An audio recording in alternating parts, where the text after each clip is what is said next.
do no more. And some place you can't go no more. Some things you say you can't say anymore. On Bourbon Street or not, but Corinthian said this is oil. It's probably big. What is bigger than oil? This thing is diamonds. Like, it's like so massive.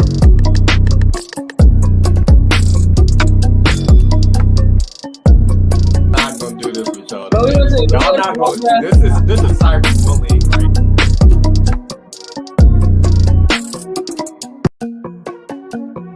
It's just some things you can't do no more. And some place you can't go no more. Some things you say you can't say anymore. on Bourbon Street or not, but Corinthian said this is oil. It's probably big. What is bigger than oil? This thing is diamonds. Like, it's like so massive.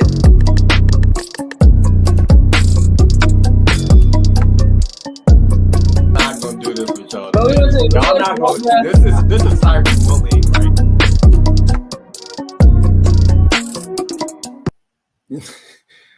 What's up, man? Hey, what's going on, bro? How you doing? I'm doing good, man. I'm doing real good. How you doing? Man, I'm doing good, man. I'm on this 10-day contract. You on the 10? Hey, Corinthian, listen, I'm man, on this 10-day. You get to. I'm a free agent. You know how you get to start with the team and see if you a good fit and stuff. Oh man. Hey, listen. Hey, welcome everybody to Kicking It with the Kellys. Come kick it with us. It's past 8:30, but as we always say, it's our show. It's our show, man. Can you believe it's August the 24th, man? Man, this year rolling by. Yeah, it is really rolling by. Because I remember, New Year's Eve. Yeah. And this year has flown by, and I started back work this week. So I started back on Monday.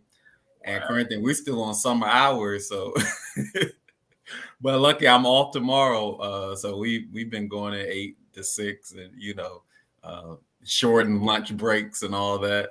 Yeah, it's an adjustment. It's an adjustment getting back in the swing of things, man. I'm blessed and fortunate enough to at my current role, I can work from home or work remotely on Mondays and Fridays. So, man, oh my goodness, man, it's a nice arrangement. Barring no meetings or things like that. Yeah. Sometimes I might have to go in, on a Monday or Friday. But oh man, it just, Arthur, I remember the time before this when you used to have to put your 40 in. Monday, Friday. Yeah. And I don't know if I can go back to that, man. Well, see, but Corinthian, honestly, the pandemic really showed us something, even through all the turmoil and through all the death and uncertainty. We did find out that a lot of people can do their jobs from home. Absolutely. No, we found out who was essential and who was not. Yes. Real quick. It's some people that have to go into, if they don't go in, stuff stop. Right? Yeah. Essential. I'm non-essential. I realize that. It's like, you can take it or leave it. Where you fall into. I came to that reality real quick. It was. I remember Kia when we were engaged, and I was taking her to work, and mom and dad, it was like a couple of months before we got married. So we were getting out of our apartment. So we were staying with our parents, and Kia had to be to work. She was a nurse. So it snowed. It was a huge snowstorm, but she still had to go to work in Norfolk, and we were in Newport News, Corinthian. So we come out, and I'm driving to make a left on Tillerson and then a right on Jennings. Yeah. And right before we got to Campbell, our car spun out.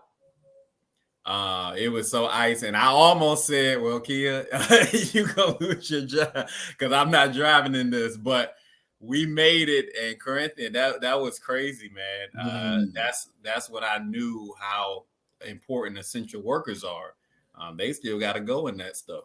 They still got to go in that stuff, or you work in the school system, so when it snows or ice days, that staff has to go in and prep the building, to get it ready for students to come in and stuff like that.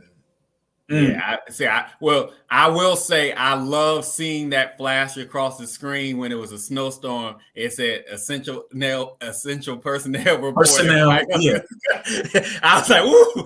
That's not me. He said, "Not me, not it, not it." So it. I want to say to all the essential personnel, the essential workers, thank you so much for what you do.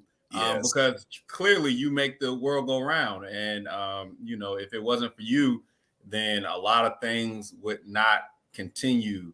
To work properly, function, everything. Arthur, you know where we from. You watch Wavy TV 10, when they calling for snow. Yeah. And we used to watch the bottom of the screen like it was the NFL draft. We just wanted to see. I was like, ooh, let Newport News be out. Like Newport News Public School. We just need to see. I just need to see an end. It could have said Dance it won't many. And then but then you would see all these other cities. They would be going. I'm like, man, Newport News, you better make this call. Hey, you better be a round one pick. we was deep in the round. We was deep in the round. We was in the fourth round. Yeah, messing with Newport News Public Schools, man. What was they waiting on? I don't know, man. I couldn't stand that. All that brought back Corinthian. Listen, speaking of Newport News Public School, so. Obviously, me and Daryl, we went to McIntosh. Shout out to anybody that's watching that went to McIntosh. I remember Miss Hutchison was our principal. And McIntosh, we and you went to Dutro. Me and Veronica went to Dutro. You and Veronica went to Dutro. Now, we used to call Dutro the school with no doors. It did not have doors. They were trying a new concept. Yeah, it was open floor plan. It was an open floor plan. Open floor plan. Because we went to that special school. Yeah, went to the special school. And so in our school at McIntosh, I just remember at the end of the day, the janitors coming into the room, obviously emptying out the trash can, but also cleaning the chalkboard. And how they cleaned it was they had a little gray bucket. Yeah, it was gray. It smelled like maybe pine sol or something. Yeah. And it had a strong dip a rag in that bucket. Yeah. And then they would wipe the board, and then they would use the squeegee. And they did it so nice because the water would just be falling. It just right on the side. It was the coolest thing to me. And then they would wipe where the chalk was. Yeah. But did they do this at Dutro? Do you remember this? Yeah, I remember this. That process of cleaning the chalkboard. We had lunch monitors as well. So shout out to the lunch monitors that kept us, Hey, you know what? A kid. Mike said his daughter went to Dutro. Kid, thanks for filming. You know what? I'm a long dog. But we do have to pause. We do have to pause and give a shout out. If you're just tuning in with us, last episode 10, Corinthian was not present. We had a stand-in, and my lovely wife, Akia Kelly, she was our ringer for the night, and she did a fantastic, phenomenal job. So I do want to say thank you, honey, for being my co-host. And we had a good time, Frank. We had over a 2-hour show, man. Y'all was rolling. You came late. You came tardy to the party, but you showed up. That's why I'm on this 10-day contract. That's why you're on the 10-day contract. But getting to Mike's point, home with the Dolphins. Your daughter went to a great school. She went to Detro. yeah. Detro was good. And y'all, it was like the gifted school. I'm guessing. What was the magnet? You can use those terms. You can use those terms interchangeably. You can use them. You can use them interchangeably. Nah, but Corinthian, we had a good time. Also, shout out to Akia again. We had a huge discussion about growing up in the church, and me and Corinthian, we attended a smaller church. It was a couple of members in the church, but we had a good time, and we were talking about, and Kia just interjected that her choir was off the hook and off the chain, and we were like, come on, South Boston, little South Boston. But so Kia put a post on Facebook yesterday, Corinthian, and there are a lot of comments on there about their choir was thebomb.com. They had the best choir in South Boston. And I'm like, oh, okay, that's great. I mean, it was like 300 people in South Boston, so I understand.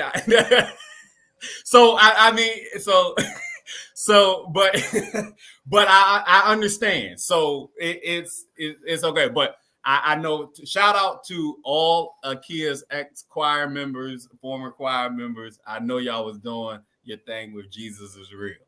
That's what's up. I know he is real to me. Real to me. He's real to me.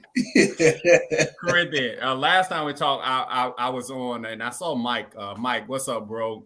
I was on Let's Take a Walk, and we had a great time, great discussion. We talked about we had Kendra and Mike had me up there, and we had a good time. We talked about from the platform of the Alabama incident with the security guard and the others that were involved in that, and he got my take on that. And then we talked about a couple of other things, man. So it was a great discussion. Corinthian, let me get, since we haven't had a show since then. Hey man, appreciate you, Mike. Yes, sir, man. Anytime. Y'all did a great job. Yeah. I got to check out that episode. Y'all did a great job. Corinthian, I never got your thoughts on. Well, I think I got your thoughts, but I don't think to the public. If you don't mind sharing, what were your thoughts on that whole Alabama brawl, or the Boston, or the Alabama Sweet Tea Party? Fade in the water. Fade in the water. Real quickly, because many folks have seen it and lots of people have commented about it. What I saw was justice. What I saw was a tremendous wrong being righted in real time. So I was proud of the majority of what I saw. I was very proud to see that. I was extremely proud of the young man that jumped, what they call Aquaman. I was more proud of him than anyone. He blessed my soul. Oh, wow. Because what I saw and what he did was a warrior spirit, right? And that is necessary for warriors are trained, right? Everybody can't be a warrior. Everybody just can't, right? Everybody's not cut out to be a warrior, right? And what you got to realize about warriors are always fighting for something bigger than themselves. So they ain't like he didn't jump in that water for him or just to beat up on somebody. He jumped in that water because something wrong was happening in front of him, and he said, "I got to do something about it." So I was extremely impressed by that young man, and for him to be young, like he's young. He's not an adult, you know.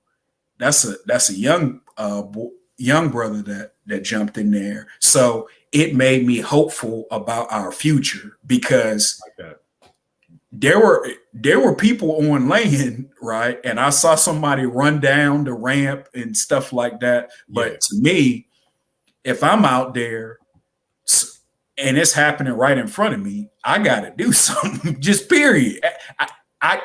It's just, if you see injustice happening in front of you and you're not compelled to do something, you know, we on two different planes, right? Yes. So, and then I would also say though, you know, you do what's according to your ability, right? So if you 79 years old, do I think you can run down the ramp to stop something? No. But, you know, at the same token,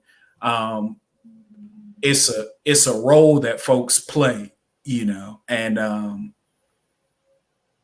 yeah. So those were my initial thoughts. Yeah, and well, and you kind of quoted that Martin Luther King, I believe, says, "An injustice anywhere is a threat to justice everywhere." Yes, and that is so true.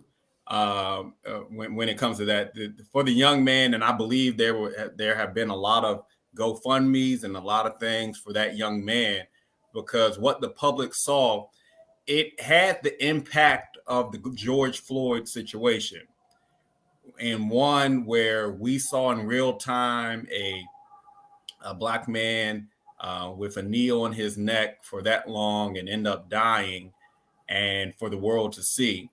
But then in this particular incident, we saw a young black male come to the aid or defense of someone that was older than him, and he saw that something wasn't right, and it put and everybody's talking about it.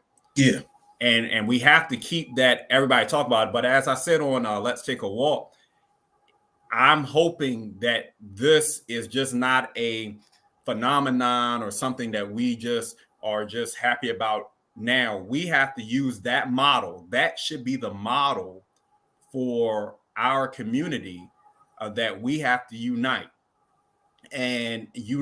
for not just talking, but we have to have action. And I talk. He had action. Now he could have went over there like the guy that was on land. Yeah, came over to break it up. Yeah. He could have did that. Yeah, but he came over there because what happened wasn't right, and he needed to, in a sense, rectify the situation. Yes, yeah. That's why, Arthur, you're spot on. That's why I call it justice. Yeah. See, it was unjust for them to jump that guy 5-on-1. That was unjust. Yeah. It just was. And if the shoe was on the other foot, I would have called it wrong as well. Yeah. If it had been 5 black boys jumping on I would have said, no, that ain't right. Right. Yeah. You know. And what he came over to do was get that lick back. And I'm happy that he got that lick back in real time, because sometimes that has to be done to set the example that that's not okay. You can't. This is why you keep your hands to yourself. Arthur, we're males. All right. We know, since being on the playground, what's the risk that you run if you put your hands on somebody else?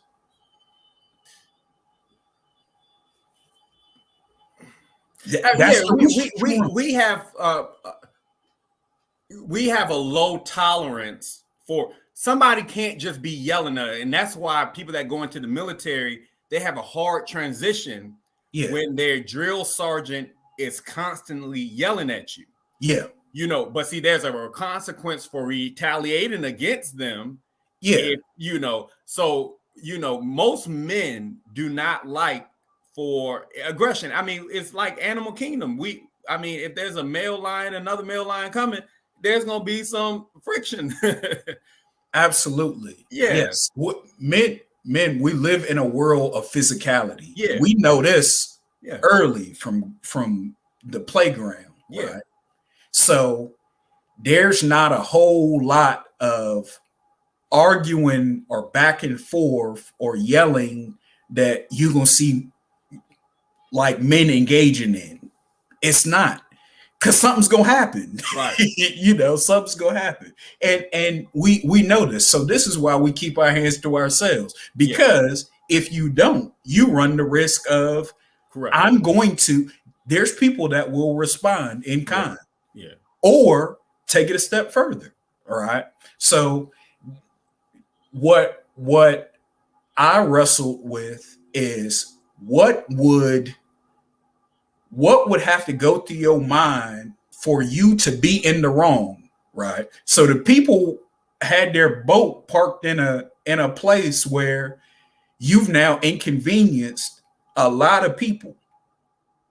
And what the proper reaction should have been when it comes to my attention, I'm parked in the wrong space, and somebody tells me I'm parked in the wrong space, what I'm saying is, I'm sorry, let me move my vehicle. And then it's over and done with. Now, for you to respond to something, anything other than being apologetic and trying to rectify the situation, that's some gold. Like, that's real bold. And the only reason I was thinking they felt comfortable even trying that is because they thought they was gonna get away with it. They thought they wasn't gonna have to answer for that. Correct. And I'm glad that the community came through and said, no, you got to answer for that because what you did was wrong. Corinthian, you said community. Now, I like Instagram, man. Instagram is a release for me now. A lot of people have anxiety when it comes to social media, and they say you should stay off because there's just so much on it. I actually like social media. I mean, we have a podcast, so obviously, we can interact. Mm-hmm. And Mike said white privilege. Yeah, they felt entitled. Yes. Yeah. Now I've been seeing a lot of things that have gone on in California, and I'm going to pick on that state for a moment, and I want to hear your thoughts and anybody that cares to comment. I have seen a lot of, how we did the flash mob dancing craze that went on, where there would be a group of people that got together to do a dance for social media. It was a trend, right? Well, I'm seeing coming out of California where there are flash mobs, but instead of dancing, they're actually going into stores and prominent malls and prominent places, lens crafters, Walmart, Guess, it doesn't matter. And they are actually going in and stealing the stuff in the matter of a couple of minutes. They are going in, and I believe a law was passed in California and some other states maybe, and somebody can give me the information on that the people in the store are not required to respond to somebody trying to take something, where they would put their life in danger trying to stop somebody from stealing. So these mobs are going in 15, 20 deep, and they're going in there and wreaking havoc and taking. Now, they are masked up, so you don't know if they're fully black or if they're white or Hispanic. I'm pretty sure there's a mixture of all three, but it's putting a sour taste in my mouth, because with the young man that swam to the aid of the brothers and all those who came to the aid of that brother, is just showing that people can come together for something, but they're choosing to come together for the wrong stuff. Yeah. And I don't like that for our community. And I'm just going to say for right now, because I don't know the race of all those involved, our community of young people. Yeah. Yeah. Well, so thank you for that, kid. California law does not allow the employees to respond to a theft. And Kia said it's almost every store across the country. You have any thoughts on that, Corinthian? So a couple of thoughts, right?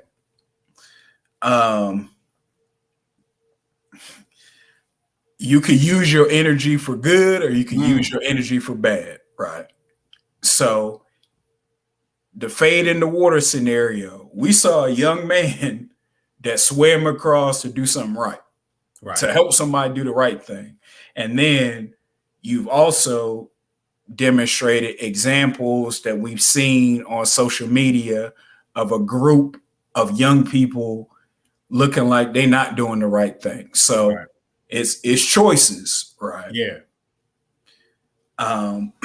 So first I'll say is choices. But before we even get to we're seeing the byproduct of lack of discipline. Okay. All right. Lack of intentional work, lack of intentional training, lack of intentionality across the board as a collective. And the reason I'm saying it as a collective, because individually, see, Arthur, what I know you won't see on video is you're not going to see your boys running up in the store, running out with clothes. I know I'm not going to see that video of your two boys. I'm not going to see that video with because I better not see that video, because they'll be running right back in there to take the stuff back. And they probably wouldn't want to come home because I know I'm not going to see that, right? I'm just not. And so I say that to say, so y'all have set an example, right? Okay. And I'm saying that example has to consistently be shown, instilled, the point that, because there's cause and then there's effect. Young people, especially our young boys, have to know this, right? It's consequence. You reap what you sow. It's consequences to each action, good, bad, or indifferent. And that has to be trained and instilled, right? And what we're seeing is the lack thereof. So I can assume some things about the young people in that video. It's probably not a whole lot. When you're saying assuming things, you're saying family makeup, structure, how they're doing in school. A lot of these are a byproduct of that. And Heidi, thank you so much for that comment. She said, "What's sad is the businesses will leave California where the people are stealing, and those communities will fail without resources." So you're stealing from the people that you need some from, but a lot of them in some cases are high-end stores. So I don't know if this is the young people's response to say we're going to get back and the wealth gap and we're going to make money reselling this stuff. I don't know what the ploy is. I really don't know what the end goal is. I don't know, because we gotta admit, there are some people put on this earth to wreak havoc. Would you agree? I would agree. Well, think of the theme in The Dark Knight with the Joker, right? The Joker say some people just want to watch the world burn, right? It's some people that's like that are just antisocial, non-conformists and stuff like that. Is some people like that. This is what I would say though, Arthur.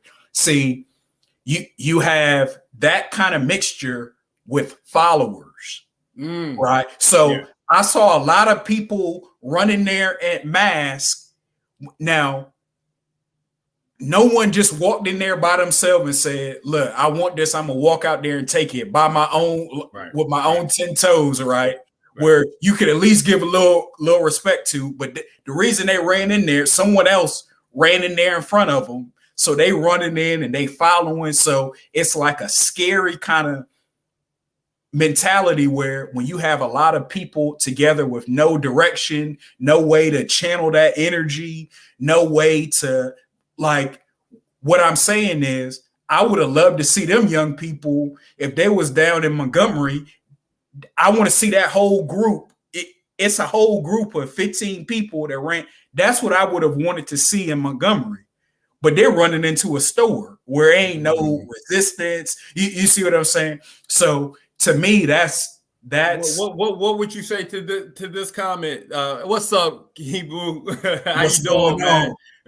Hey, I'm gonna have to get you to come show little Blake some stuff on the football field. So you're in California now, and you're saying they're just trying to make ends meet. Is that a good rationale to steal?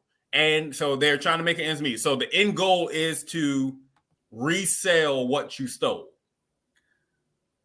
So this is my question then. So basically we saying those folk being like Robin Hood. So you seeing them run in, take a lot of high-end merchandise, and then they setting up and feeding homeless people and stuff like that. Yeah.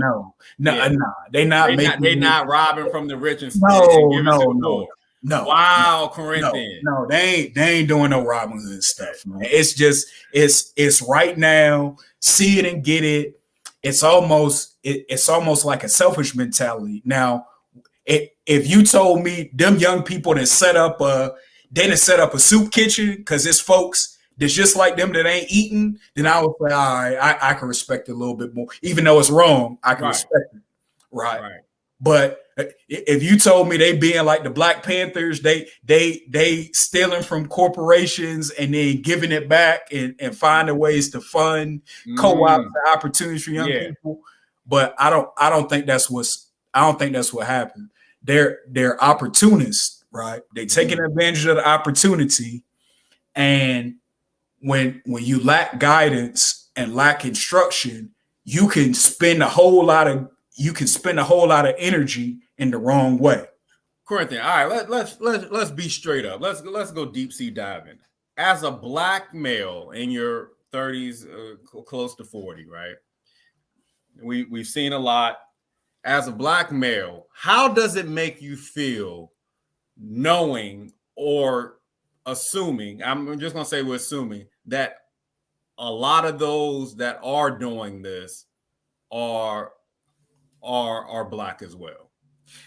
See, this the thing. This is what I would challenge, because until you see the photo, like they're covered from head to toe in black. Right. So you don't know the race of it. It could be a whole lot of, I don't know what. What is unfortunate is the face of criminality in America. When we think of criminals, we think of a Black face. And that's an unfortunate narrative, because where I come from, folks is just, right? Like, and then if we want to make comparisons now, like I think stealing is wrong, period. Yeah. I've never run up in no store and took some stuff, and I don't plan on doing it. That's not what I'm about. If I can't afford it, I just can't afford it, period. And walk out, right?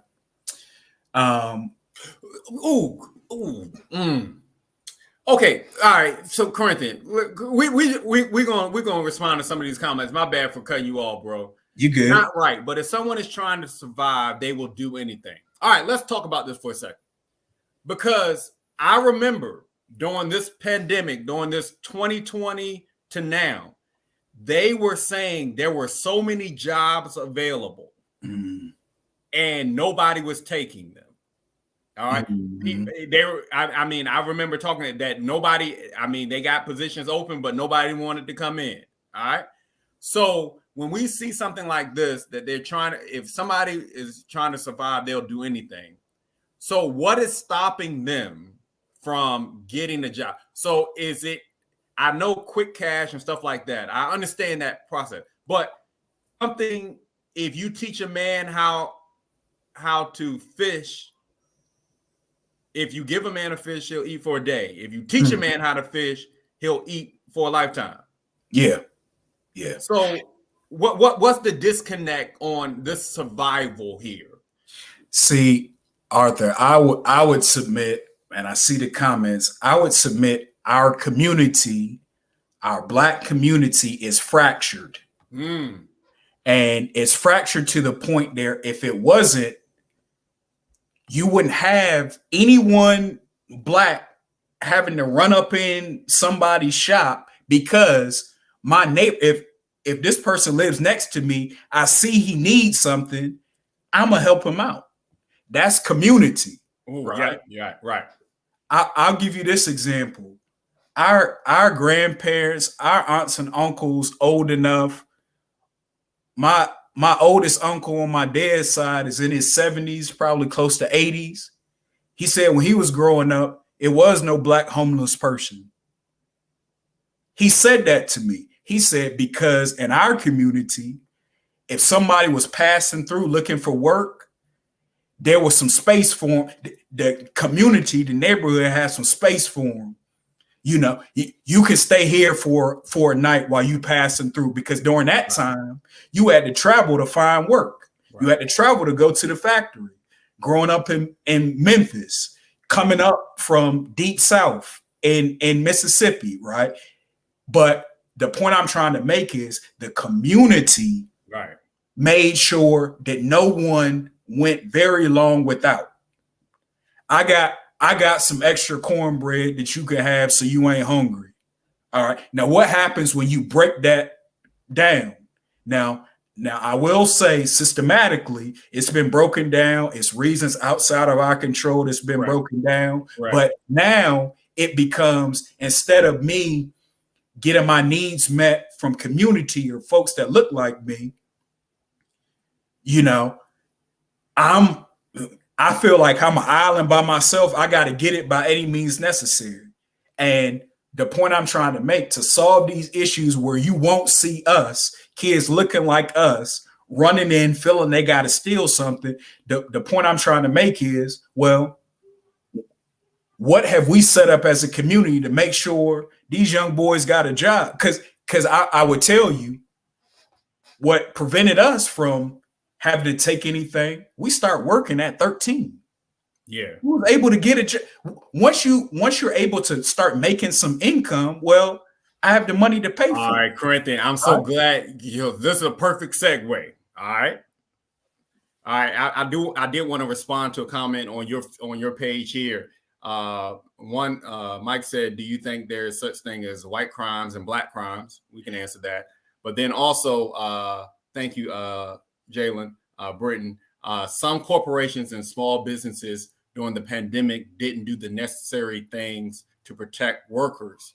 People felt safer at home and got paid from the couch, which is true. Now, Corinthian, you talked about myself. You said, I'm pretty sure that you won't see my boys in the store stealing with the other group, right? All right. Now, again, I'm going to do my part, train up a child in the way that they should go, and when they're old, they won't part from it. That's my philosophy, right? Now, obviously, once they get, to a certain point, you can instruct, you can coach, you can mentor, you can be a parent, but at some point they have to make up the mind on their own who they're going to serve, right? So my question to you is, what we're seeing, is it a lack of fathers in lives? Yes, and it's a lack of, to fix the deficit or to fix the gap. It can't just be, Arthur, you doing your job just for your kids, because we're in a deficit. There's even more kids outside of just your household that need some attention, that need some TLC, that need some instruction, that need some, let me show you how to do this, right? Because there's been a gap. If that gap is closed, you don't see it, right? So we got a lot of young boys that are angry because what dad is supposed to do, dad sets an example. Dad is supposed to provide and protect, but dad also teaches young men, especially young boys, how to properly channel anger. Wow. If you a black man in America, we public enemy number one. Period. I mean, systematically, since we got off the boat, in any kind of culture, we are a threat, right? And that takes a toll on. I mean, that takes a toll on us living, etc. But the point I'm trying to make is, you have to train a young person. They have to be trained. So if we have lots of boys that haven't been trained, I already gonna know what you're gonna do. You're gonna be angry. You're gonna be more than likely to run up into a store. You're gonna be more than likely to beef with somebody over what they got on. You're gonna be more than likely to start fighting somebody that look like you, that's in the same situation as you, and y'all are fighting over who knows what when we got bigger fish to fry. That's what happens when you don't have, when you're not trained, to see the big picture. Corinthian, right? Somebody posted on my shout out to those. I get this. This is what I get often, man. I'm not exaggerating. I get this often. Hey, man. So I'll post a video. And again, for those who follow me or something like that, I'm not posting to be a showboat. I hope everybody understands that when I post something of my sons or me with my kids or me with my family, because I love family, right? And I post one to obviously keep records. Like, one thing that I tell my brothers oftentimes, that growing up, we didn't take enough pictures. We really didn't. We didn't have a video camera. We can't go back and see how we were together as a family. And that pains me. So I said, when I have my family, I'm going to record. I'm going to put this. And one thing that we do with my family, the boys will say, hey, Daddy, can we watch some videos when we were a little baby? Or can we? And we pull them up and put them up on the TV and we watch them. That's something we have established. But Corinthian, I get constant messages. Hey, bro, man, thank you for posting that. I really love seeing you and your family together. I did not have that growing up. They'll say, I really love seeing a dad with his kids. I did not have that growing up. Corinthian, I'm at Busch Gardens. I'm getting stopped. And a young lady comes up to me. Hey, I just love seeing when you post your family in your pictures. It just makes my heart glad. So this is what I get out when I'm in the public. So I'm not doing this because I'm trying to showcase, because we got problems. My family got problems. Don't let the pictures fool you. That can be for anything. All right. But the responses that I've gotten have been so positive, Corinthian. Yeah. And that is missing in a lot of situations. We have too many single parent households. And again, this is not a knock on a single parent. Yeah. You're doing do the best, what you got, do the best you can. But we got to correct this problem. And a lot of the fathers are missing from homes, and it just tears my heart up. So Arthur, man, first of all, the image of what you're doing with your family, you being in your rightful place with your family, that is counter to the narrative of what we think of when we think of Black, right? So that's why people respond to, see, what you're doing should be so common that no one says it, like you doing what everybody else doing, right? But it's not like that, right? You see what I'm saying? So that's why folks coming to you and saying, I love seeing that, because that's not the common image that we see promoted on TV, outside of the Cosby Show, outside of Uncle Phil and stuff like that. That's not what was pumped to us. Actually, let me take a step back. Good Times, I love seeing Good Times because James was there in the house. Oh yeah, James is there, and James is gonna have a job too. James had a job. James was modeling for us, a family together in a tough environment, right? So I know I'm giving these TV examples, but that's an imprint, right? Yes. He made a difference in that household.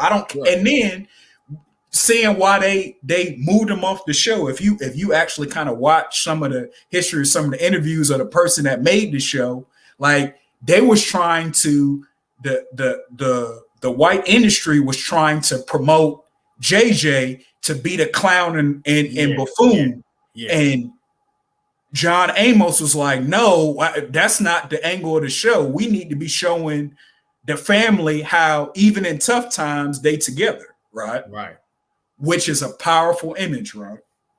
Fast forward to us, our family, how we grew up.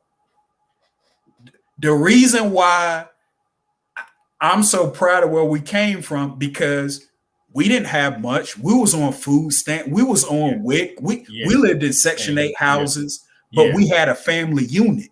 Right. I saw mom and dad acting like a mom and dad, not trying to hang out with us, not trying to be young still. They had some responsibilities, and it filtered down to us. So that's why our family units now are reflecting kind of what we saw. So your family is a unit. Daryl's family a unit. Yeah. My family gonna be a unit, right? So that's important. I would also say though, right, because there's been a deficit for a lot of different reasons. I'm not even getting on 3 strikes. I'm not getting on how welfare was designed to split up the family and replace dad in the home for government to now be dad and you getting some food stamp. Food stamps don't replace what a man can do in the house, right? I won't even go into that, right? The point that I want to make is, because we're still in a deficit, that means it can't just be, let me make sure my family is straight.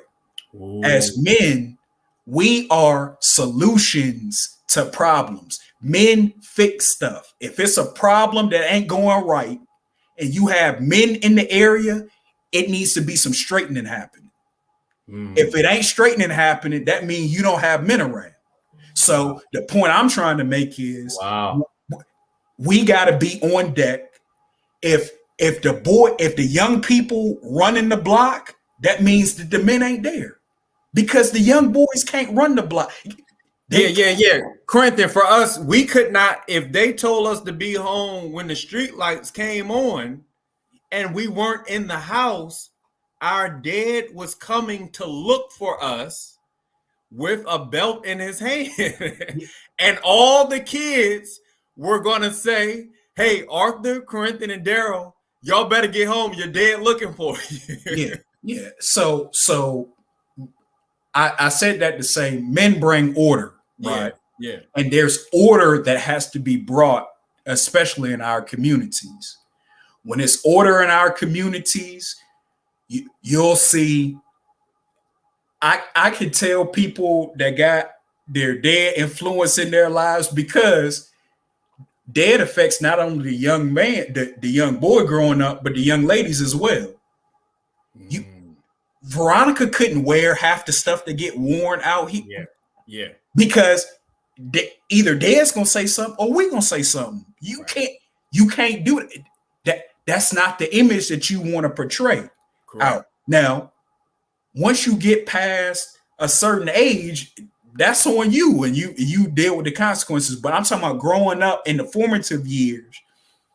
The point I'm trying to make is, I can tell who got the influence. I can tell if it's men that's sober-minded, that's taking care of their responsibilities. When that's in place, order follows. When it ain't in place, you got chaos. And what we have right now is a lot of chaos in our community. And I'm about, well, how do we fix it? So that means If I know it's young boys that need mentoring, I got a mentor. I don't have no kids, but I still got a role I got to play. Oh, yeah. Period. Yeah. If I don't play that role, I ain't doing what I'm supposed to do. Period. I love that. So, no, Corinthian, you hit the nail on the head. And if you're just tuning in to Kicking It with the Kellys, we're talking about the role of the male unit, and we were talking about our community, and that can be the community of young people, but as Black males, we were just hitting and touching on what we're seeing through our lens of something's not right. There is something going on in our community that needs to be straightened out, and it is going to take some strong-willed men, I believe, and Corinthian believes, to start that journey of it being fixed. The women do a lot. But they cannot fix this problem. And I have to say that they cannot fix this problem. No. And so that goes for men. And we talk about this. And if you listen to our show before, in the scripture it says, he who doesn't provide for their own house, he's worse than an infidel. So we have a lot of boys looking for their father, absent fathers in a lot of boys' life. And just before I logged on, I just left flag football practice because I am coaching my son's flag football team. Now, I don't want to say that it should all come from sports, but sports is something that men like to do, boys like to do. That's a vehicle. It's a vehicle. It's a vehicle. We need more men chaperoning field trips. We need more men showing up for the end of the school year party in your classroom and serving pizza to all the kids so they can see a male influence in their life. So we got to do better, and we have to call out all this stuff that our Black boys and our Black men are doing if they are in the wrong. Corinthian often says this: I don't run in a circle. If you're a man and you don't take care of your children, we are not friends. Yeah. I don't talk. We don't hang. We're not cut from the same cloth. I don't deal with you. And men have to get to that point where they have to call out their brother, their friend. Hey man, you're not taking care of your kids. Hey, but they don't. We not cool. We don't have anything in common. Arthur, that accountability. Yeah. Right. Because it would be to our detriment if we still allow someone in the wrong to hang around with that makes me look bad. Yeah. Right. If I still allow someone that I know consistently is fueling this problem, right, and I allow him to be in my circle, that means I don't care about my stuff, right? Wow. And that's not gonna work. Like it's almost like we gotta police each other. We do, right? And then so I would say where it really gotta be all hands on deck, right?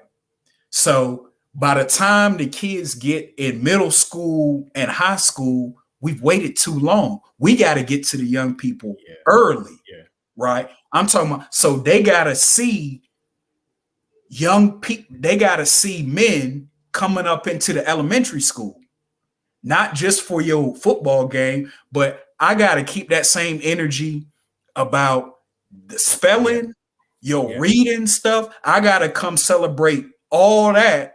Just like I celebrate you scoring a touchdown. Yes. Because what we've almost put ourselves in a box where it's like the only things that we can do well is sports, and that's not true.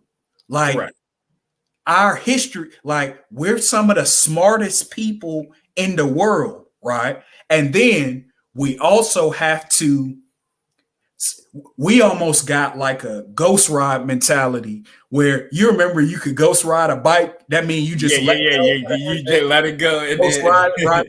Yeah. We almost got that sometimes with our young people where we send them to school and say school's supposed to teach you everything. For Black and brown kids, the school is not going to teach them about themselves or not going to teach them the brilliance that they have. We've known that since we were in school. So if you waiting for the school to teach you about, you got leaders in your community, you got people in your community that was building a community with less than what we got now. Yeah. We have people with limited education that had sense enough to build whole communities, build infrastructure, amass wealth. Yeah.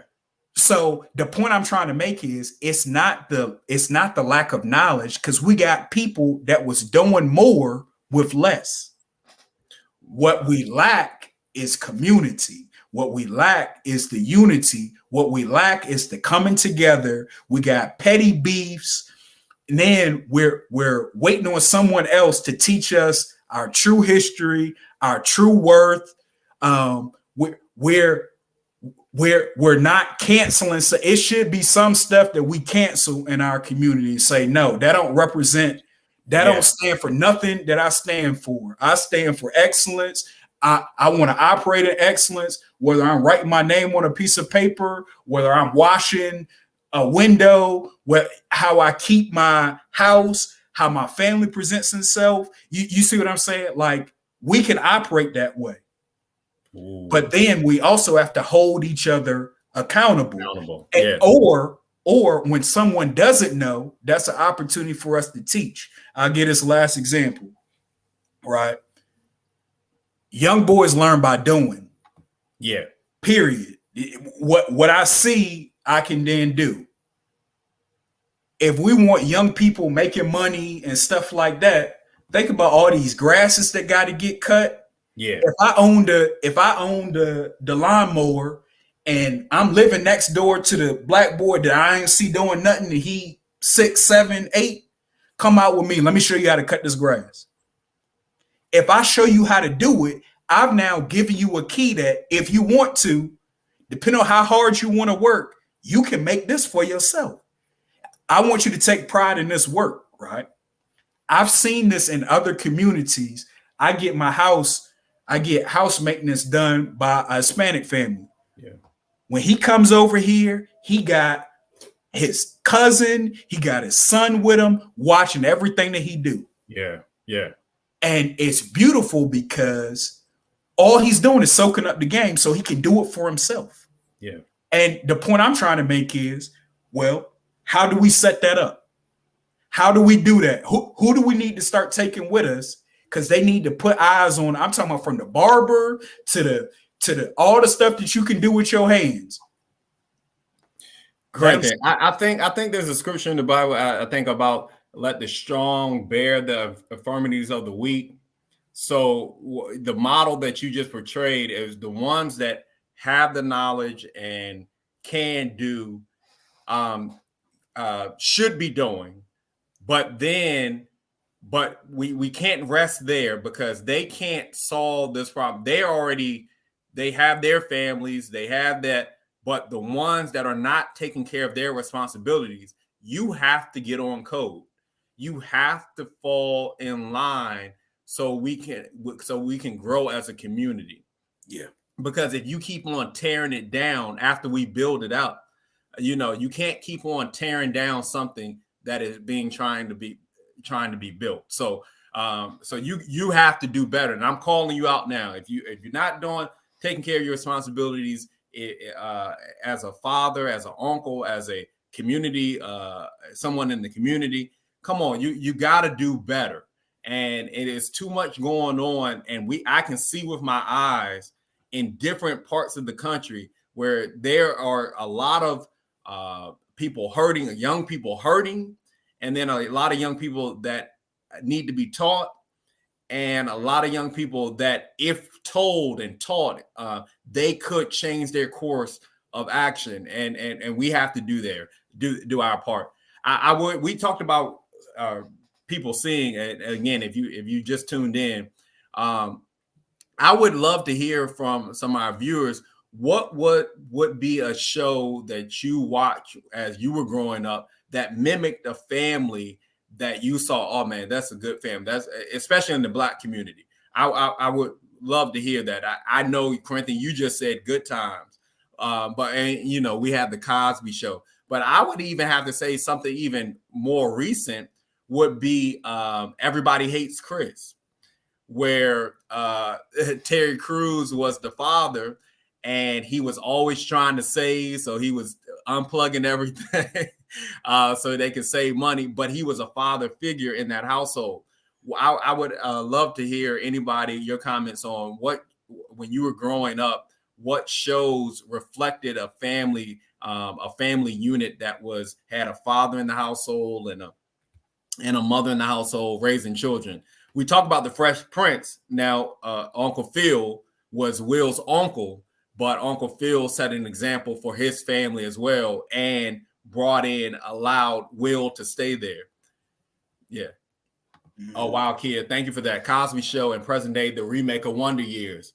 Yes, the remake of Wonder Years is a Black family with the father. I think he does music, and the mom works for the state, I believe. And yeah, that's a good show. Thank you for that, Kia.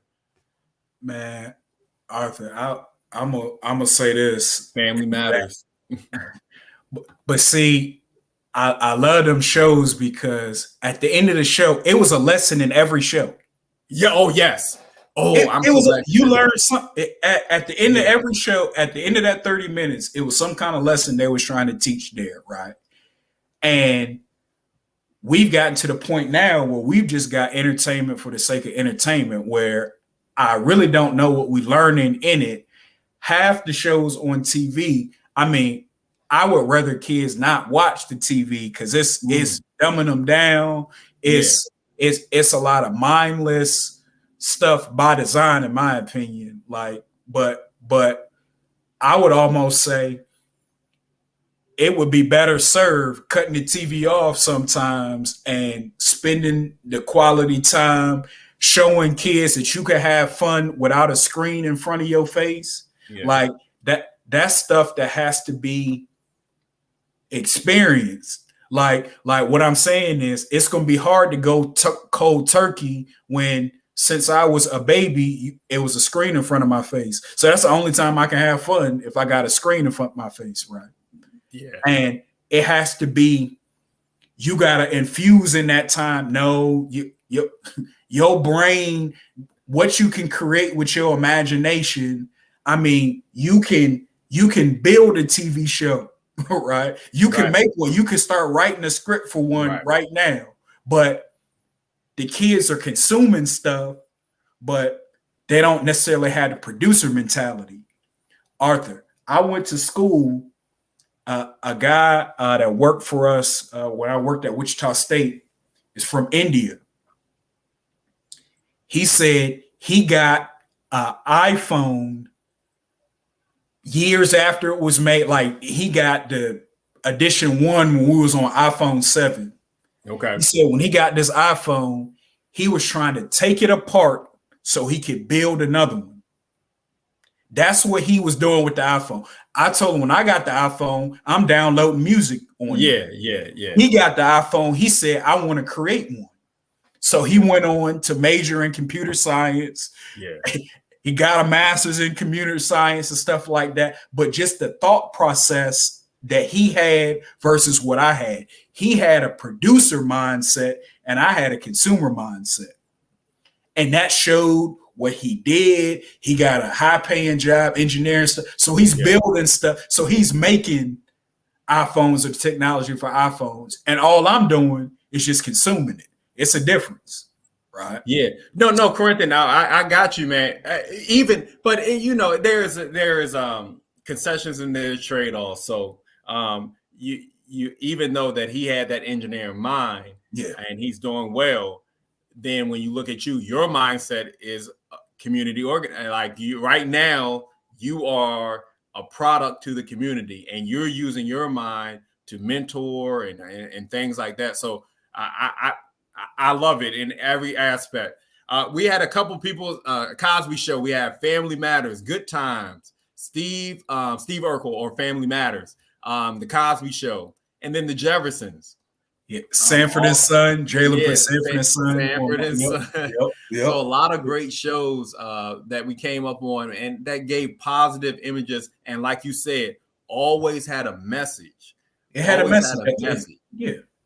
Corinthian, let's help somebody out. I got a friend. I have a friend who is they're in their 40s, and I'm not gonna say no names.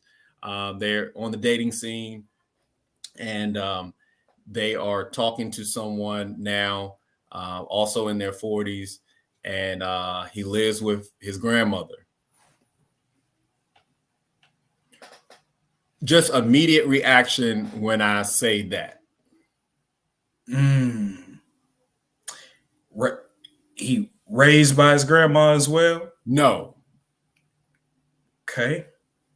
But I'm going to say he has a good paying job, but he lives with grandmother. Now, to the extent of, I don't necessarily think it's grandmother living with him. I think he's living with grandmother. So what would you say? 40-year-old lives with grandma, is looking to be in a relationship. Grandma is in their 80s.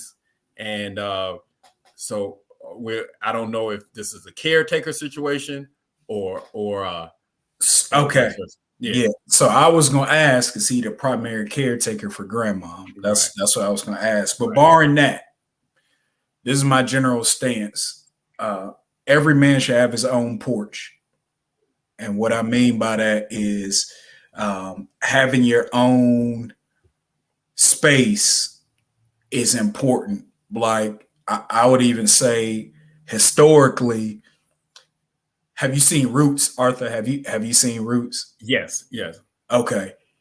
In the scene, once Kunta Kinte got to, adulthood, what the village did was they built him a house, and that was his house.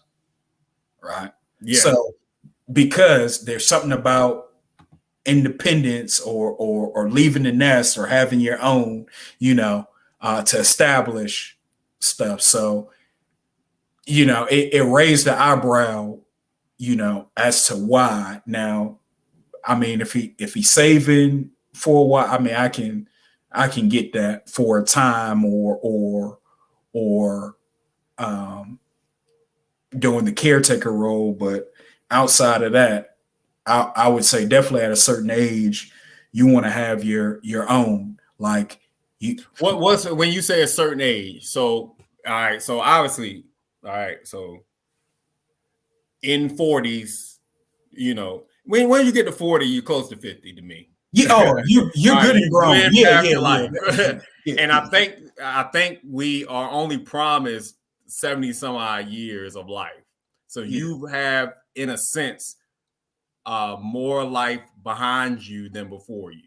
All right, in a sense. Now we have people that are living to 90 some odd, 100 some odd, but yeah. All right, so right there. Let's look at some of these comments.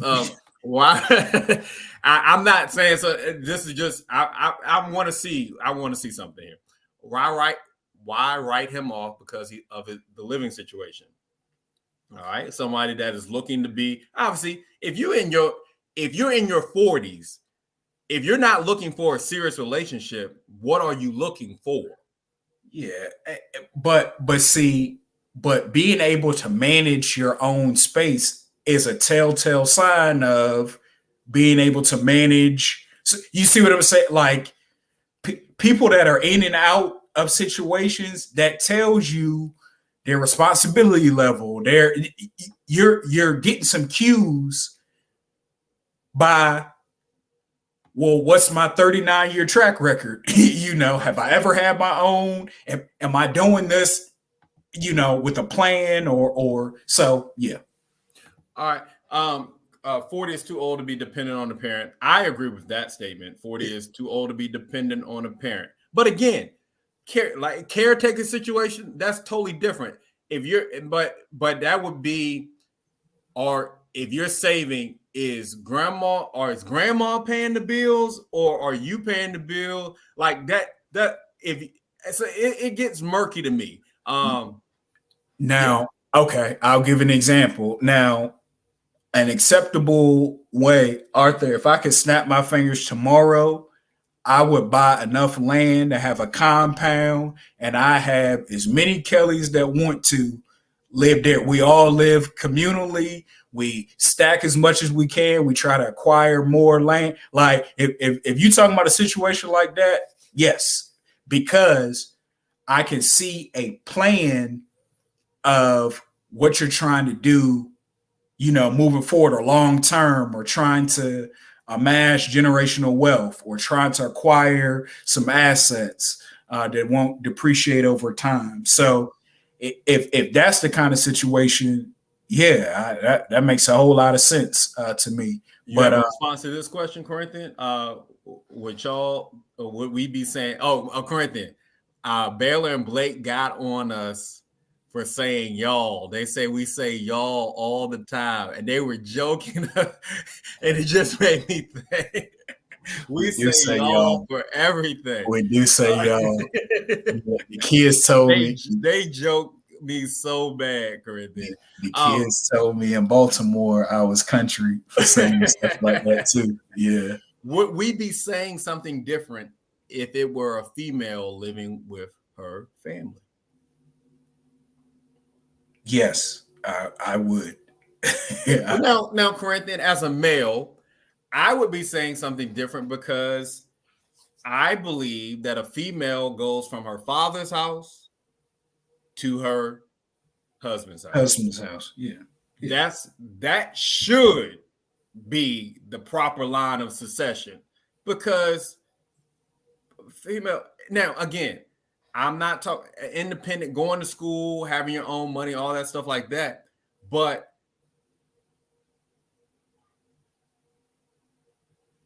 it's totally, men in nature are supposed to work by the sweat of their brow. That was the reasoning for the bitten fruit, and that was our punishment, that we have to work and till the ground and all that. In that aspect, men gotta work, period. Yeah, we gotta work, period. Yeah. So for a man that does not work, or is a lazy couch, all that, we talked about this as if you're not taking care of your responsibilities, then we're not in the same circle. So men who don't work, there's no excuse. We don't have anything to talk about. Yeah, barring physical impairment or something like that, or disability, I agree. So the line of succession for a female should be coming from your father's house and to your husband's house. And we have to really get back to promoting marriage, man. And I'm being serious. Now, again, marriages, and they talk about in the scriptures, because of the hardness of our hearts, Moses allowed you to get divorced and all that stuff like that. So, yes, I mean, people don't get along. But there are some vows for through sickness and health, better or for worse. Not everything is going to be peachy clean. So sometimes you got to work it out. And so I'm not going to even get on the aspect of divorce, but in a sense, men and women should be getting married. Hey, so look, Arthur, I'll say this, and tell me where this strikes you. See, the Disney movies that messed us up, right? Ooh, because we think of marriage and our partner like a fairy tale and not reality, right? Whoever you marry, they gonna have issues that they got to work through. You gonna have issues you got to work through. So it's about two people that got some trauma, some past stuff, figuring out how to work together for each other. If you come in with that reality, then we will be promoting marriage actually a lot earlier, right? So where you're not waiting until by the time you get 40, if you're looking for a marriage partner at 40, you talking about now you look for somebody that might have 40 years of experience, 40 years of past trauma, 40 years of And then by the time you get 40, you've independently been able to amass amounts or accomplish certain things. So you're not willing to settle or negotiate on certain things. So it's a whole lot harder, I would say, later on. Now, on the flip side, imagine if it's two people, 23 years old, both of them are really trying to figure it out together. Think about that as opposed to I'm 46 and I'm still looking for the love thing, right? You know what I'm saying? So now I say that to say marriage takes an extreme level of maturity. Yeah. It's humbling. It's compromise. Actually, I don't even like the term compromise. It's collaboration. It's working together. It's I don't know everything. Corinthian, Jeff Young on your feed said, two imperfect people accepting each other's imperfections. That's it. Thank you, Jess. Thank you. That is you said it. I don't need to say anything else. That's it. That's it. Yeah. Yes.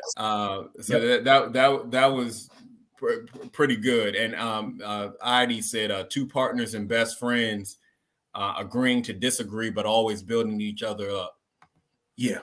Okay. So the term marriages work, is that something that we should be saying? It is work, but it's not. Is marriage a job? Look, I don't care if you're supposed to say it or not. Marriage is work, man. It's work. It's work. Jose said it's a man saying sorry every time when he is wrong. Smart man. You a smart man, Jose. I still gotta learn that. Yeah. I still gotta learn that, man. But I think it is work. Yes, it's a job. Okay. Marriage is a job. Yeah. So let me ask y'all this. Okay. All right. I'm about to ask a hard question. A job, you punch a clock. A job, you punch a clock. And when you on, you're on. When you're off, you're off. So if we're saying marriage is a job, or are we saying we can clock in and then clock out? So this not now. You can't clock out. Hey, you always on the clock. You always on the clock. So this is what I would say, Arthur. It's some days where Arthur trying to start something. I'm not trying to start nothing. I'm just trying to come in at a lot of different angles. Play devil's advocate. Devil's advocate. So look, this is what I'll say. When people say marriage is 50-50, I say that's in my close to 2 years now of marriage now, I realize it ain't 50-50. It ain't an even split, right? Some days Tasha is at 80 and I'm at 20. Ooh. Some days I'm at 90 and Tasha at 10. But we working together it's some days I gotta lift her up, and it's other days where she lifting me and doing some heavy lifting, right? But we working it out together. So that whole 50-50, it's gonna be a perfect balance of, yang, all that. No, man. It's some days Tasha gotta put up with my being whiny or being temperamental or not listening and stuff like that. Yeah. But it's at the end of the day, I know that she the only person that I want to do life with, right? I don't want to have to learn nobody else. I don't want to do it. No. Gotcha. No. Marriage is a challenging career. Sometimes you need PTO. Thanks, Jess. Oh, Lord, Corinthian. Hey, you know what? Thanks, honey. Hello, Dr. Illy Kelly. Welcome to Kicking It With. Thanks, honey. We'll talk. It's a job in terms of having to work as a team, collaborate, communicate, balancing to reach a goal. That's true. I'm gonna get in so much trouble tonight. Hey, so no, you cannot go to your work marriage for 8 hours and then punch the clock and be off.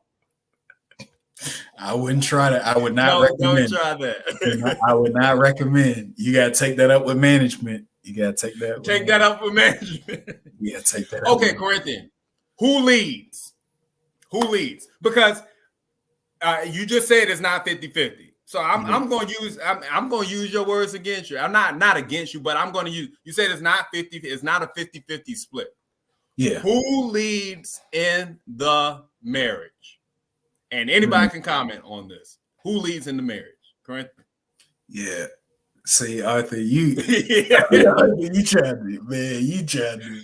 Oh my goodness! Yes, log what? I'm running the show. So I can tell you who's supposed to lead, right? I can tell you who's supposed to lead, but it's a caveat to it, right? The man is supposed to lead, but he's supposed to be led by Christ. And if he's leading with that covering, with that guidance, he's going to not lead from authority, right?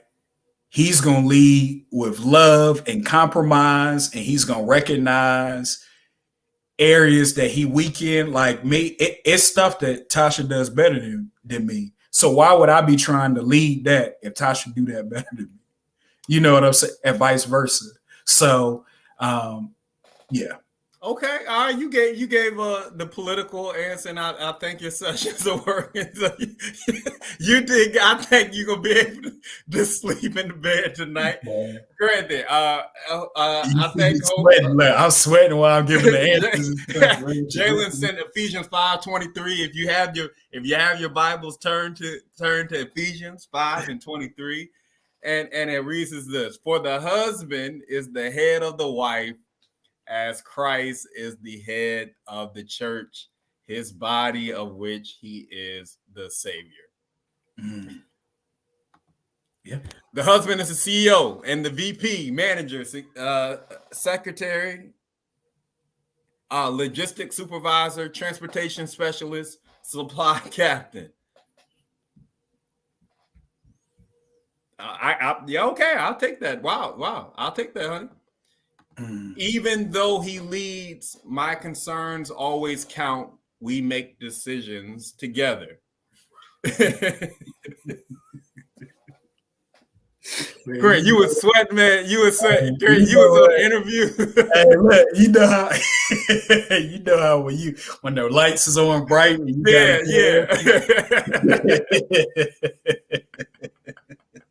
Oh, you meant those are the wife's duties. Oh, see, no, don't try to steal my shine now, Kia. You said the husband is the CEO, the VP, manager, all those things. No, I get what you're saying. You're saying the husband is the CEO, but the wife is all those other titles. I got you. I'm following you. On the roof you go, Corinth. On the roof, man. No, Corinthian, I think it's important, and we have to get back to the framework of marriage. I believe who was the one that was dating Megan Good? Oh, Pastor Devon Franklin. Pastor Franklin it just went viral. He was talking to pretty much all women, and he came from Genesis. As far as when Adam was formed, the rib was taken out, and he said that, Adam did say bone of my bone, flesh of my flesh, you should be called woman. But he was saying that the woman already came out complete. Adam was broken, and the woman was already complete. All right. but he used that to say that women, it's okay. A lot of times society tells single women that they need to be married. And he's saying that you're whole, you're fine. You don't got to feel this pressure to get married. Like, you're whole. If you don't ever find something, you're fine. You're going to be fine. What do you have any thoughts on that aspect? Because I took it, I was like, man, that's really not the messaging I think that single women need to hear, because it almost just says it's okay to be an independent woman. It's okay. But it always seems like, for me, the male is the wife's covering, or a woman's covering. And just, even if you're not married, according to like the scriptures, and I might get in trouble for saying this, it doesn't matter if the man is your husband or not. Males were created first, and the woman typically was made for the man. I might get in trouble for saying that, but that's how the scriptures read. Yeah. Women, in my opinion, women are designed, it's innate in them to help, to complement. Right. And so, to me, it's a little misleading to say then that you don't need a compliment, because men shouldn't be alone. Like, men should be finding a wife, right? Yeah. And the wife complements the man. Like, that's the design. That's how life comes forth. That's how you keep this thing going, because history, time shows what happens when I've heard Minister Louis Farrakhan say that, and some folks agree with him or don't. You can't call yourself a man until you're married. And he says that because the woman challenges a man to be his best self. And I agree with that, because the stuff that you saying, the stuff that I say, Tasha holds me accountable to the stuff that I say. I got to back it up with my actions, right? Now, I could be just saying this stuff, like, you know how you can make dreams and plans and stuff, and I'm going to be X, Y, and Z. Well, who's going to hold you accountable to that, right? Are you going to hold yourself accountable to that? And what I'm saying is, when you get married and find a suitable mate, when you choose a suitable mate, that's an accountability partner. That's a help person. And y'all should be helping each other, because it should be some goals and things that she sets for herself as well. And she's supposed to help and compliment her. And mention that. Those are just my initial thoughts. No, Corinthian, I like you when you just said accountability partner. Now, typically, you just said that a man's goal should be to find a wife. And because you need that accountability piece. And that might even go to what Pastor Franklin was saying. The man was broken and the wife was whole. I would argue, if you want to get to the best version of yourself, is a good wife will help you. Wow. So when all right, for those who are not married, if you just tuned in to Kicking It with the Kellys, we got a couple of more minutes. If you just tuned in with Kicking the Kelly with the Kellys and you're not married, what are you looking for in a guy? I know the scripture says he who finds a wife finds a good thing, but if you're not married, what are you looking for in a man? Whatever age you are at this point in your life, whatever degree you have, whatever job you have now, if you have a child now or not, what are you looking for now? Hey, thank you, Jose. He said, man, this is good. I appreciate you both. I'll jump on the next one. I'm glad I was able to come to this one. Hey, appreciate you. And we appreciate and we thank all our viewers and listeners. Don't forget to follow, like, and share. And we should be back next Thursday, 8:30 p.m. Eastern Standard Time. Now, we might come on a little late, but we got a remedy for that. It's our show. But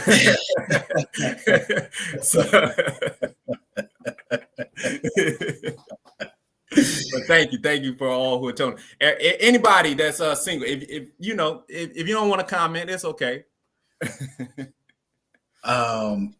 It's Arthur. It's real out here. It's Most real older out here. Single women look for a provider. Now that strikes me here. You said most older single women look for a provider.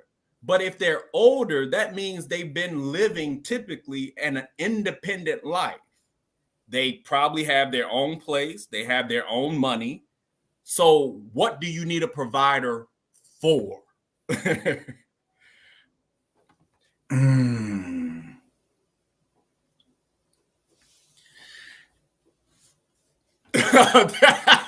Corinthian, I'm sorry.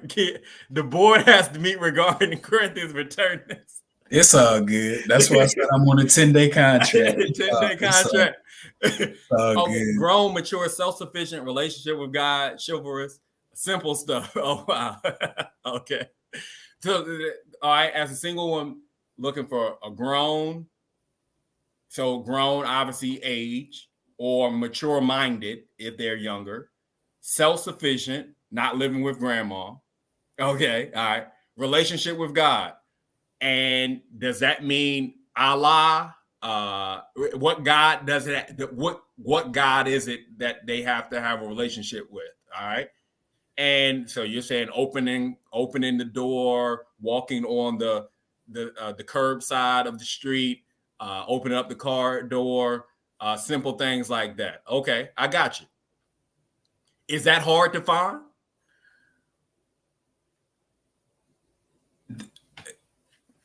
Now this just my guess, right? This is my guess, and it's just my 2 cents. The longer you wait, the harder it will be. Right. The longer you wait, the harder. So I'll go back to this. To curb this trend, right? We would be promoting marriage earlier for our young people, starting a family earlier. And the reason I say this is because we've almost tricked, just from the outside looking in, we've almost tricked, especially our Black women that have a harder time finding than others. I would say from the outside looking in, we've almost tricked them into thinking, be as independent as you can, be as self-sufficient as you can, make it sure that you don't need a man, right? That way you can take care of you, right? So that's a trap in that, all right, when you get there and you get that and you're 30 or 40, you have your own, you can take care of yourself. It's much harder for you to find a suitable or compatible mate because, well, what do you need them for? You see what I'm saying? Like my thing is, if you've amassed X, Y, and Z, what's the benefit of me being in the picture? And so I would say look at what our grandparents did, right? Our grandparents was married probably at 20. Married at 20, 21, probably had 4 or 5 kids, and granddad went to work. grandma stayed at home, took care of the kids, which was a full-time job. They got a house, sent the kids to school. That's what both our grandparents did. So I'm not just saying stuff that I think happened. That's actually what happened, right? And now it's trade-offs with that. I wouldn't say everything was perfect in that scenario and stuff like that, but they made it work. It was some sacrifices, right? And I would say this generation, I want our young girls, our young ladies to be all they can be, but there's a trade-off in that. It's a trade-off. So y'all listen, I just let him talk because since he on a 10-day contract anyway. I'm on 10 days. I just say what I want to say. Just let him. Hey, because I feel free. So I give relationship advice, to whoever asks me. So one of the biggest things and the biggest takeaway that you have to listen to my brother when he just said, the longer you wait, the harder it is going to be. And I'm going to phrase it like this. And again, the views of what I'm about to say are solely of Kicking With the Kellys, and I don't want to mess it up. But I want you to really think about this. So most women typically have a biological clock when it comes to birthing and having children, geriatric pregnancy. All right. And then obviously when you hit menopause, that means there are no more kids. Right. All right. So you have a biological clock. So it is up to the woman, the girl, to maximize your youth and beauty, brains, and all that in between while you're young. And because the older that you do get, and I'm hoping that I don't offend anybody or anything like that, the older that you get, the harder it is. And typically in your journey, and this is why we said that our stance to women would be different from men. We talked about men living with his grandmother, would the situation be the same? That's why typically a girl should go from the father's house to the husband's house. All right.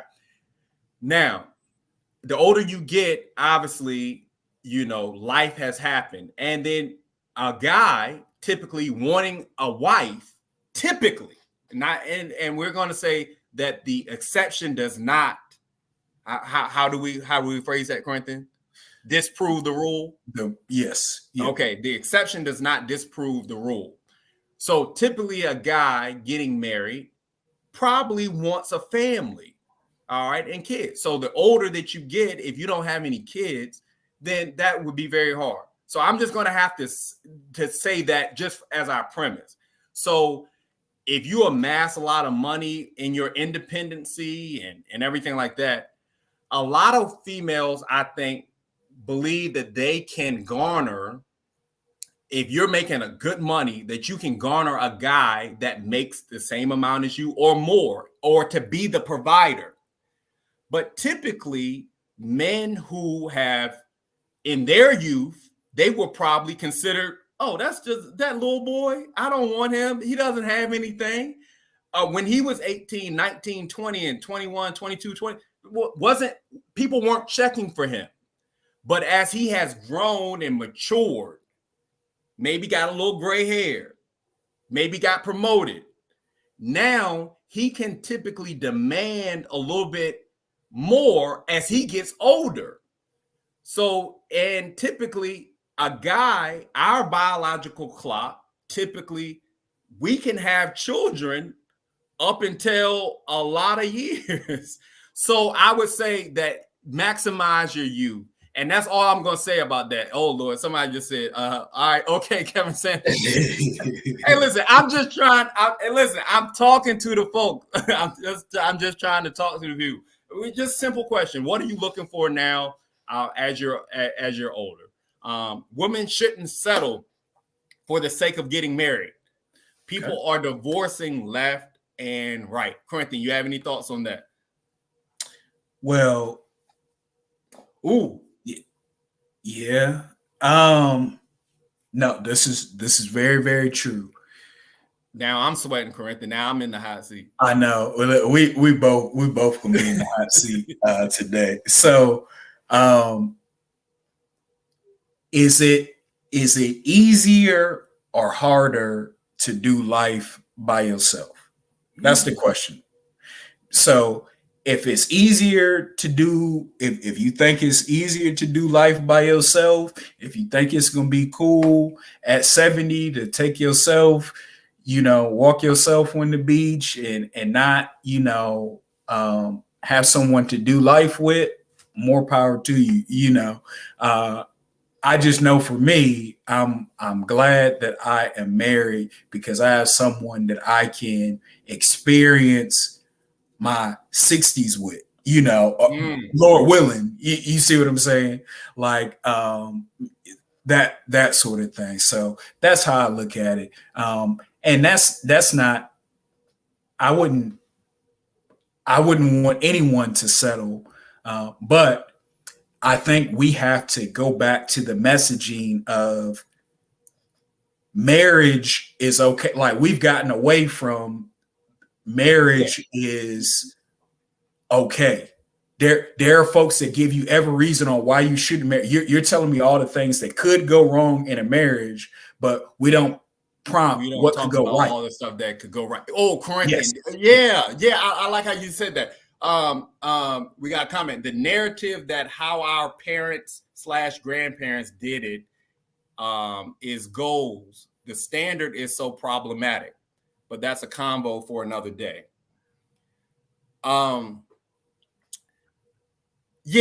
we cannot live our life expecting a marriage to go bad.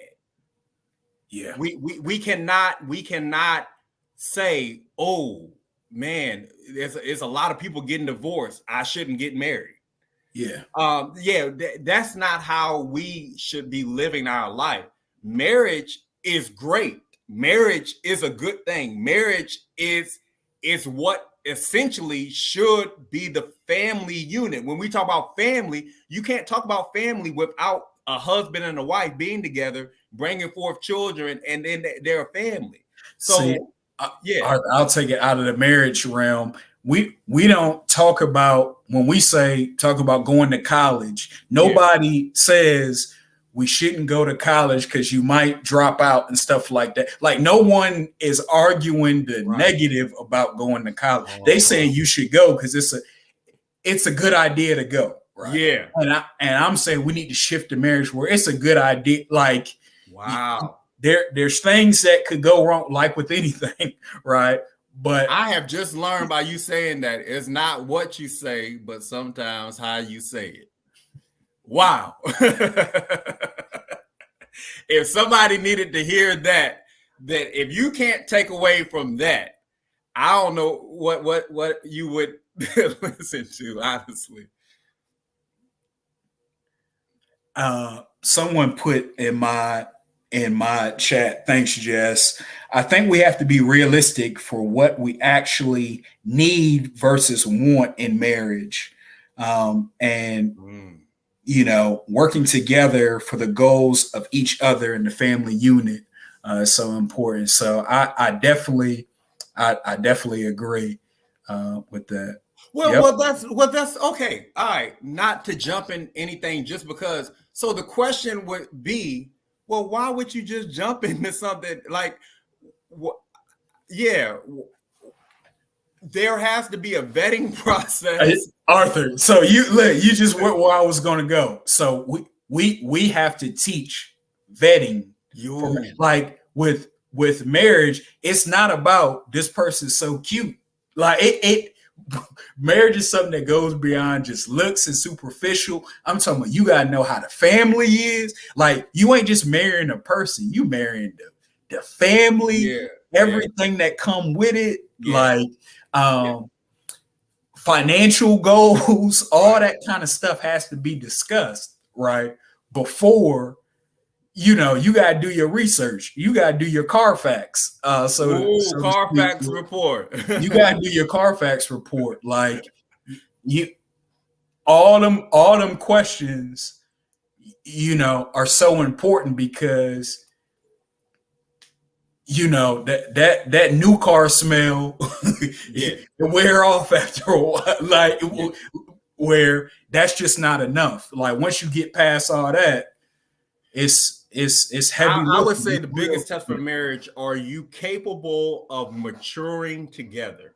so when we talk about divorce and stuff, and again, me and Corinthian aren't sitting up here acting like we perfect because we not. So I want to make that clear for anybody that we argue with our spouses and things like that. But that does not change the idea of marriage.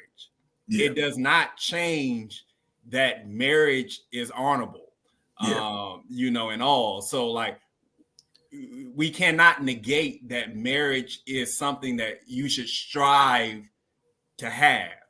And typically, hopefully to the right person. Yeah. And people grow, mature, and they develop, different things in their life that the other person might not like anymore or respect anymore. But those things typically can be worked out. People, warring countries have treaties. I mean, people that hate each other can come together and sign a treaty. So that can be done, but it takes strong people to do it. Yeah. And maturity. It takes maturity as well. You can't get what you want all the time, always, and things like that. It's collaboration, it's compromise. Yeah. It takes humility, it takes patience, it takes and then I would say when you have a good spouse and a good mate, you should always be seeing the good, like the good in that person or that person's superpower or that person's, oh man, look, I gotta read this offline. We in trouble. Man, we have to run for the hills. Arthur's gonna be on a 10-day contract. We be done with this. Hold on, let me just read it for the viewing audience. We trying to. Hey, listen, y'all started it, man. The issue isn't expecting marriage to be bad or women aimlessly waiting, like it seems y'all are implying. Y'all are making blanket statements about marriage makes the man better and women need to stop waiting so long, not accounting for the fact that men are waiting until marriage, if then to find out why they're so toxic. And because of that, the dating pool is trash. Ooh, okay. Thank you for tuning in, honey. I appreciate it. I appreciate okay, so y'all, we going. Okay, we going to war. So I might as well live. If I'm gonna get in trouble already, I'm going down swinging. Right, I'm going with both barrels. Right. Okay. Let me see. So. For marriage, I'll say for me, I had to be ready, right?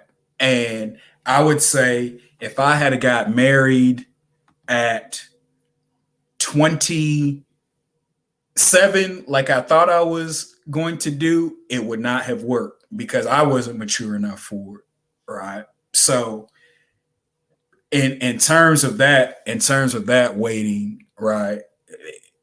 The guy controls that. And you want to be dealing with a guy that's serious about what he's stepping into, I would say, right? But that would mean that I would argue that women, if the end goal is I want a marriage and I want a relationship, that means, in my opinion, that women would be more selective on who they're spending their time and dealing with. It can be some people that you already know that's not what they want. So why would you even waste your time, waste your energy, waste your feelings? Why would you use up that energy? My question would be, well, why would you use up that energy with someone that if he still live with his grandma, if he ain't got stuff lined up, that doesn't seem like he's ready for marriage. He could be fine, but he don't got stuff lined up. And somebody said that all right, Kevin Samuels Jr., but the premise is correct. Women control access to sex. Men control access to relationships. So if typically in layman's terms, if a woman, and we're not talking about the R word or anything like that. If a woman typically does not want to sleep with you, you can't have sex. If a guy does not want to be in a relationship with you, you won't be in a relationship. You can't force a guy to be in a relationship. So the guys, what do they have to choose from? Because in a lot of cases, we just started our episode with a group of young people going into stores, stealing. We can even look at observable reality as far as like our school system and how many single parents there are raising kids, and in a lot of cases multiple children, but a lot of them are not married or have never been married. So we're like, okay, well, you gave this guy that you gave him the greatest gift that a woman could give to a guy is a child. And we have to be real with that. You gave him a child, but he didn't give you a ring. So we got to talk about this. And if you're saying the dating pool is trash, but then I see a lot of women with children with no relationship, I'm like, well, I don't want to say who's to blame, but are you really trying to put this really on all the guys? So male brain, not speaking for all males because all of us don't think like this, right? But Arthur, if we walk into a building and something fall down and hit us in the head, are we going to take the same route again? Like the analogy that I'm trying to make is the guys make mistakes, women make mistakes can be made. But me, if I make the same mistake twice, that's because I wanted to do. Like it's like I have to deal with that consequence, right? I just got to. And I know, for example, I know this is a hypothetical, could never happen, but if I could get pregnant, right? And I got pregnant one time and it didn't work out before getting the commitment, it ain't happening again. You see what I'm saying? Because I got to hold myself accountable. Like that's the only thing that I can control. And I said that to say I've seen a difference in thinking, Yeah, correct. And again, and for anyone that's listening, I want you to take away this: single mothers or single fathers, and I'm going to specifically speak to single mothers right now. You are a godsend. I don't want you to feel like we're coming down on that population. But when we talk about the dating pool, there are no guys or good guys or something like that. Well, I'm seeing with my own eyes. I work in the school system. I've been working close to 15 years in the school system, and close to 20 in either higher ed or higher ed or in the secondary education. So I can see with my own eyes. I work with kids. I work with families. I can tell you that a lot of the population that I have served are single parent households, and I do FAFSAs, financial document, where you literally have to put, were you married or ever married, right? And a lot of those answers that I get is no, single, never married. Now, so I'm saying that we see this a lot and multiple kids, and I'm like, wow. So we were saying the dating pool is trash. So I just really wanted to focus on that. But if you're a single mom, you're doing your thing, keep doing your thing, and I pray that the Lord blesses you with a significant other that loves you, cares for you, and all that. But again, a lot of times, men, that's not even a question for me and Corinthian.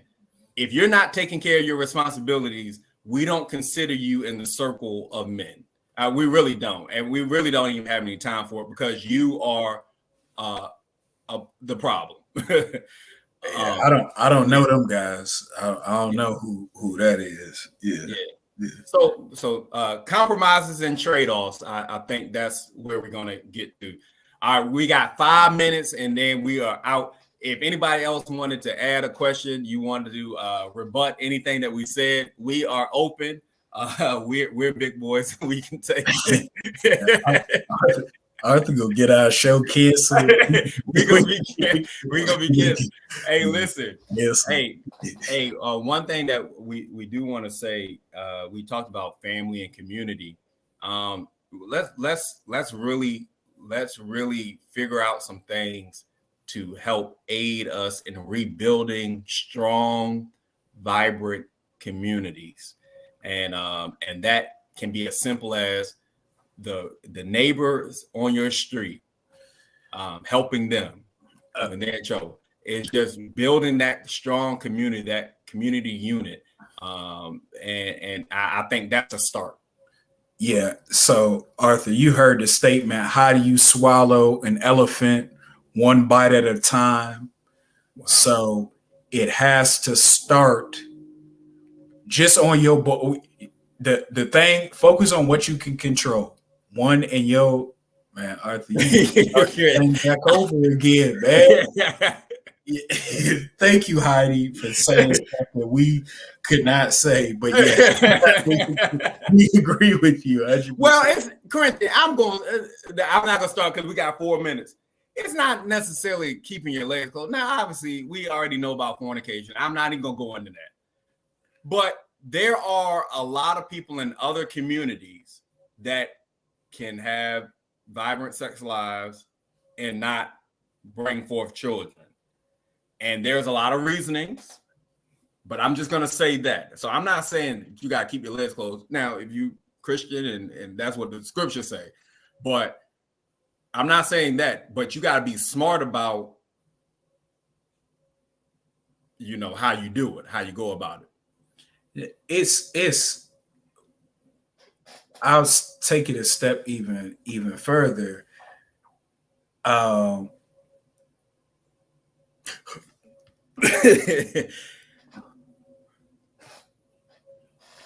know what? You know what? We're gonna talk. No, but Corinthian, I just read that. Are you serious? Like, if you think about any song, any lyrics, I don't want no scrub. Can you pay my bills? Scrub is a guy that can't. We hear through media shows, deadbeat. We see it so strong. So are we really? Is grace really more extended to men's foolery?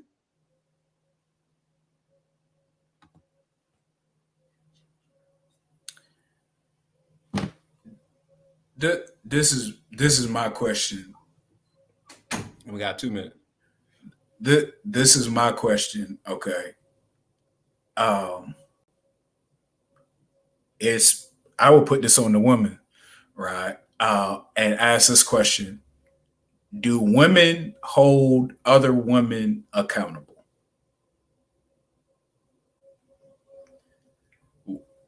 So that would be my question. And if so, we would be seeing it. To me, this is just from the outside. Now, I'm not a woman.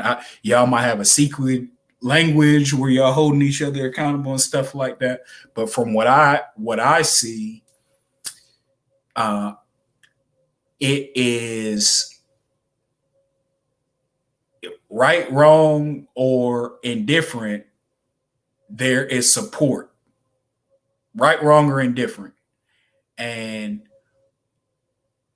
I would say that you can't necessarily grow in that. Like if there's no correction, if I notice something is going wrong and I don't correct it, and then if I'm the one getting corrected, if instead of saying I appreciate you for correcting me and showing me a better way to do this, if I say you not supposed to judge me, or you not, like, if I start making excuses for why I'm doing it wrong, I've assembled the chair the wrong way, right?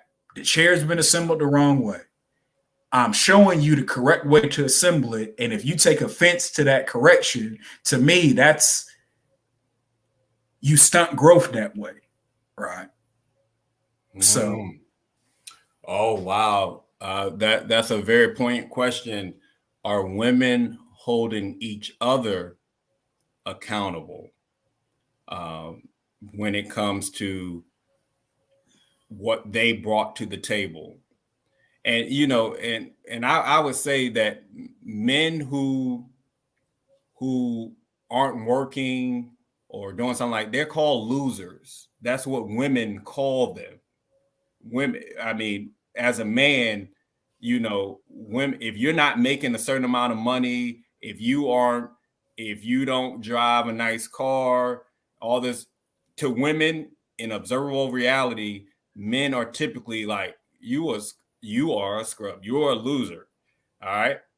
And they always say the nice guy finishes last, right? These are all tropes and everything that we have heard from since I was born. And I don't hear I don't hear women and what they say to other women when they have similar occurrences or live a life that isn't producing much, but they have kids out of wedlock, things like that. What do the women say about that? Or are you saying, hey, you still a 10, you a diva, you a bad? Is that still what is going on? Or should they, I don't want to say should, but should it be more in line with what y'all say the guys are at that point in their life? Like, what are you doing with your life?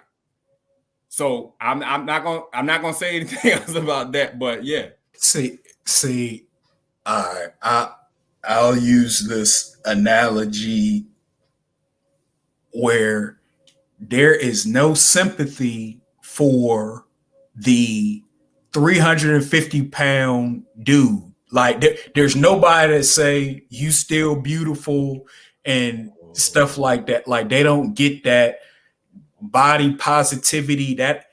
That's not reality. That's fantasy world, right? It just is. And it's gonna be people that say, no, you out of shape, you big, I've heard this term slob. I've heard, like, very, very blunt, right? Right. Right. But guys, that's the stuff that we get. Like, society will show us. Like, if it's body positivity, well, Thor can be 379 pounds. That ain't what Liam, whatever his name is, look like. You see what I'm saying? Why couldn't he get cast as? Why couldn't they pick? You know, you see what the point I'm trying to make, right? The world does not hold back when it comes to men in general. Yes. Yeah, it ain't no kid gloves for the messaging to men. The reality that men have to face every day from 3 years old until adulthood is, if you ain't about your stuff, I mean, you see what I'm saying? Like, no one's gonna give you no sympathy on why.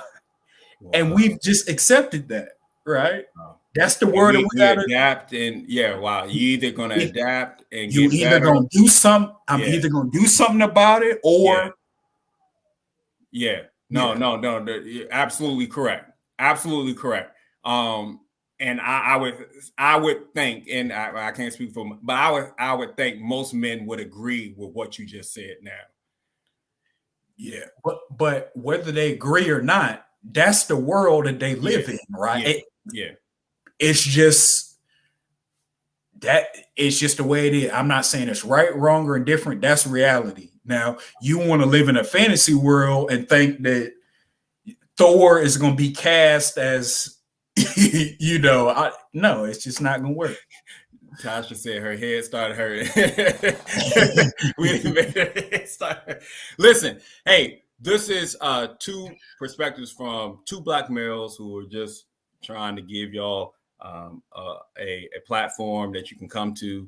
Here's some advice. Here's some tips. Here's some things that are going on in the world. Our opinions might not resonate with everybody. What we try to say is from some things that we have experienced, what we have seen, and just the lay of what's going on in the current climate of our world. For those who disagree with our stance or what we said, you have your every right to do that. And we would love to hear your perspective, and we want to give a voice to anybody that wants to share their experiences or what they're seeing in our current climate. Y'all have been a wonderful audience, and we've gone on 2 hours tonight. You've been a wonderful audience, and thank you so much for your feedback, your comments, and everything. We're going to keep this going, and we're going to build. Now, when we get sponsors and all that stuff like that, which we will have, we'll cross that bridge, but it'll be a bridge over troubled water. It's crazy. It's gonna be day by day, We want to continue. Actually, we want to continue this because it needs to happen, and a lot of people aren't talking about this. And one thing that if you don't believe anything that we said tonight, you gotta trust and believe that marriage should not be looked at as something bad to get into because people get divorced. And I think we have to tear that whole thing down. Like, marriage is a great thing, and it can be done right. It can be done with care. It's going to have trials. It's going to have tribulations. Things are going to happen. People are going to get upset. Somebody's going to do something wrong. But we can't live our life saying, oh, well, if that, so many people get divorced, or my parents were divorced, or I know friends who are divorced, so I don't even want to put myself through that. No, that's not how we should be thinking. I'm sorry. If you are thinking that way, I would say that you might need to do a little 180 and turn that and shift your mindset on that. Corinthian? Yep. Yeah. Hey, as they say in the church, if all hearts and minds are clear, again, we thank you so much for tuning in to Kicking It with the Kellys. We'll be back next week, 8:30 or sometime after that. And we're just going to keep swinging for the fences, whether it's a golf club, a bet, our fists, our voices. We're just going to keep swinging. Corinthian, I appreciate you, man. Yes, sir. Man, God bless you, man, and may heaven smile upon you. Good night, everybody, and thank you for kicking it with us. The Kellys. Peace. It's just some things you can't do no more, and some places you can't go no more. So some things you say you can't say anymore. On Bourbon Street or not, but Corinthian said this is oil. It's probably big. What is bigger than oil? This thing is diamonds. Like, it's like so massive.